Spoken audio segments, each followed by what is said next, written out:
I hope you had a wonderful holiday. We're back to streaming mindfulness, armor down style. Today, this morning, we're going to be talking a little bit about how to use the first rule of marksmanship safety to guide the development of our personal mindfulness practice. So, let me come over here. So, what I'm about to do is something that a marksman would never do, ever. So don't think this is normal behavior. But, there's a firearm on the table. Someone who doesn't know anything about marksmanship may go up to the table, see the gun, see the weapon, and do something like this. Oh, cool, look at that. Look at that gun. Man, that's awesome. Look at that. Oh, wow, that's cool. Look at how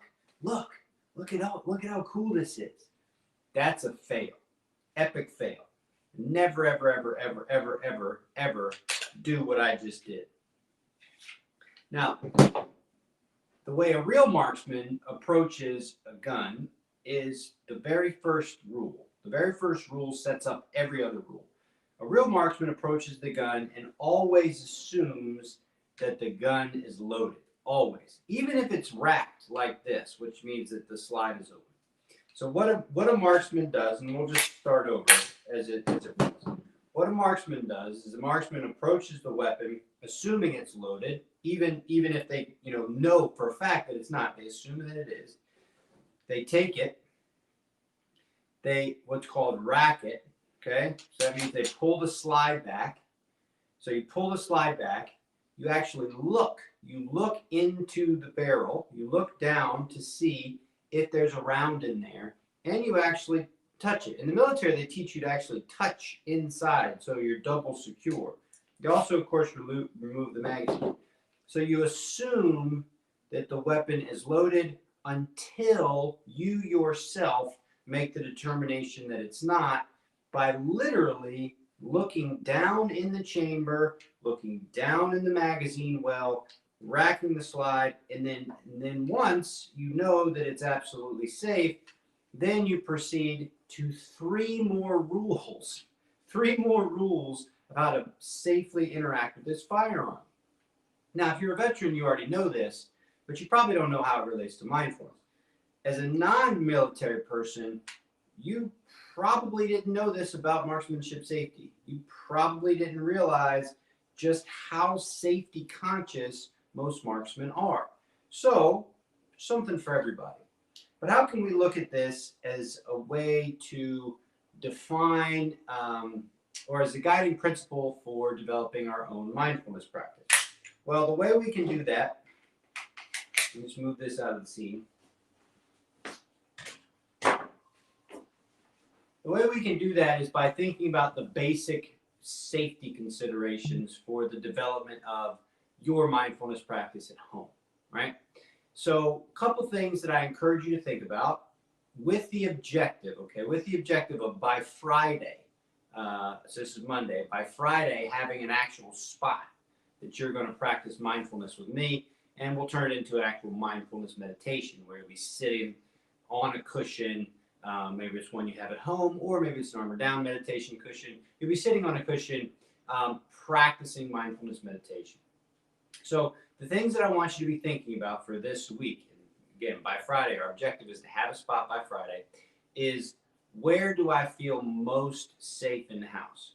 And so this notion of safety, right? Safety is the only way you can interact with firearms, okay? Well, safety is the smartest way to think about interacting with your mind, okay? What gives your mind a sense of ease, a sense of comfort? Is it a location, okay? What about that location makes you feel at ease or comfortable? Does it give you a sense of security that you know it's, a predictable space? Is it away from windows? Is it away from doors? Is it surrounded by plants? Is it warm? These are the questions that I want you to be thinking about for yourself, okay? So once you have kind of an answer for these questions, start thinking about, what would make that space even more comfortable for you. And we'll talk about that more tomorrow and Wednesday, Thursday, and then Friday, we're going to show how this principle, the first principle of safety, relates directly to a mindfulness practice that you can engage anywhere at any time. So I don't want to give you any more information than that. We're going to be streaming mindfulness the whole year. So, get in now and kind of go with us through this year as we kind of build this practice. It's going to be a lot coming out over this year, but glad made it to 2021. 2020 was something else. Please interact with me on social media or through email. I love talking about this stuff. So with that, that's really it for today. By Friday, we'll have this figured out. But today, the guiding principle is safety. Okay, always assume the weapon's loaded. That relates to mindfulness in this context by helping us be mindful of where in our house is a safe place that we would like to practice. So with that, I'm going to sign off and have a great rest of your day.